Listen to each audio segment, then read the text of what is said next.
Assalamu alaikum урматтуу Москвада мекендештер, амансыздарбы? Сиздер менен кайрадан эле Москва бар туугандар. Бүгүн көп суроолордун бири трудовой договор эгерде биз официальный иштей албасак, официальный иштебесек же трудовой договорду кантип кылсак болот? Мисалы айрыкча баягы айтып өткөн, бүгүн айтып өткөн продление боюнча трудовой договор керек дедиңиз. Биз трудовой договорду каяктан алабыз? Официальный ишибиз жок болсо, мисалы жөн эле стройкада жүрсөк же кандайдыр бир жөн эле көчөдө мындай частный иштерде халтура кылып жүрсөк кандай кылсак болот дейт туугандар. Бул договор боюнча сиздерге бир жолун айта кетейин. Бул мисалы Москвада азыр эми көп эле москвичтер менен да таанышсыздар. Ошол квартирага кое турган болсоңуз, мисалы 3 ай өтүп, 3 айдан кийин трудовой договордун негизинде квартирага 9 айга, 6 айга узартам десеңиз, квартира жөнүндө сөз болуп атат да. Саар баягы гостиница жөнүндө айтып кеттик. Азыр эми квартира боюнча айтайлы.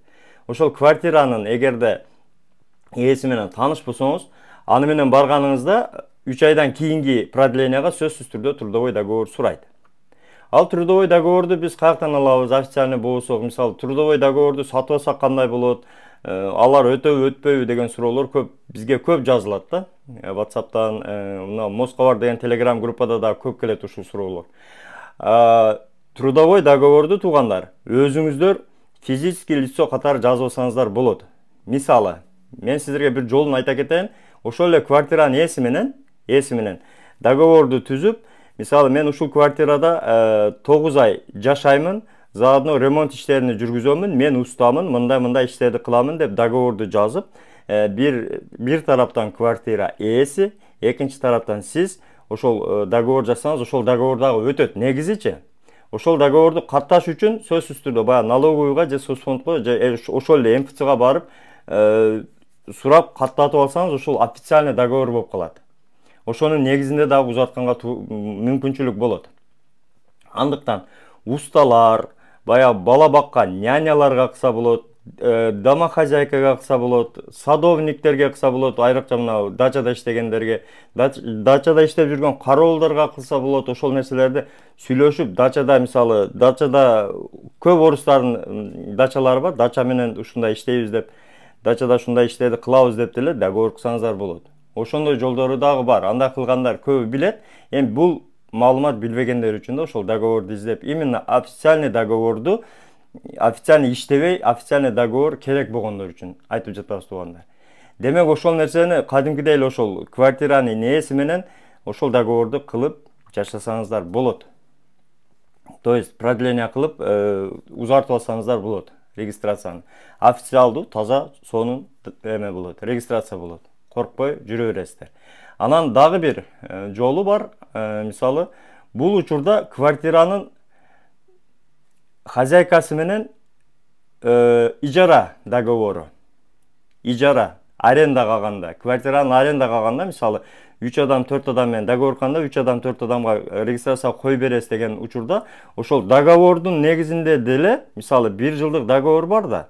1 жылга мен арендага алып атамын ушул квартираны. Ошонун договордун негизинде эле ошол жерге баягы фамилия аттарын кошуп 3-4 адамды. Ошол жерден кадимкидей договордун негизинде продлениега узартсаңыздар болот туугандар. Бирок ошол договор дагы официальный болуш керек да, ал дагы катталыш керек. Сөзсүз түрдө баягы каттоодон өткөн договор болуш керек. Андыктан ушул лайфхакты дагы колдонуп кетсеңиздер болот. Туугандар, официальный иштебей, бирок официальный договор издегендер үчүн маалымат болду. Таркатып койсоңуздар жакшы болот эле, себеби сурагандар өтө көп. Бизде көбү, мисалы 70% неофициальный иштегендиктен баягы договорду көбүнчө сатып алып анан барып продлениеге өтпөгөндөр көп болуп атат. Ошондуктан туугандар, ушул маалыматты бөлүшүп коюңуздар. Анан шоферлор жөнүндө, именно таксистер жөнүндө дагы айта кетейин. Таксисттердин договору эгерде мүмкүнчүлүк болсо, Яндекс такси менен договор кылган жери бар. Физлицо болуп, баягы самозанятый болуп ачсаңыздар, ошол жерде трудовой договорду скачать этип алсаңыздар болот. Ошол деле өтөт негизи.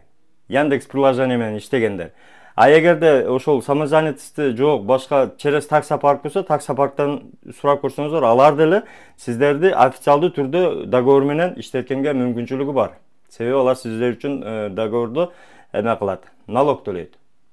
Эгерде налог төлөсөңүз, сиз официалдуу уже иштеген договор менен барып узартсаңыз болот да. Ошол основание болот. Анан эгерде андан дагы жок, андай нерсе дагы жок болуп атса, частный водитель деген бар. Квартиранын ээси менен частный водитель катары договор кылсаңыз дагы болот. Москвада мисалы частный водительдерди дагы жалдаганга мүмкүнчүлүгү бар москвичтердин. Ошону официально трудовой договор менен өткөзүп алсаңыздар болот. Туугандар, андыктан өзүңүздөргө сак болуңуздар, документке так болуңуздар. Чек ара маселеси боюнча Мухиддин Таксырга кайрылыңыздар, өзү до конца без посредник барып келет. Урматтуу Москва шаарындагы мекендештер, эгерде сиз чек арага кирди чыктыга муктаж болсоңуз, же документиңиздин мөөнөтү бүтүп жатса, анда биздин кызматтан пайдалансаңыздар болот. Ар күнү өтө ыңгайлуу, заман талабына жооп берген заманбап автоунаалар Москвадан Казакстандын чек арасына каттоодо. Ортомчусуз кара тизмеден текшерип, бир гана ыңгайлуу автоунаа менен сиздин документ маселесине жардам беришет. Байланыш номерлерибиз 8 926 213 00 +7 965 402 93 Мухиддин.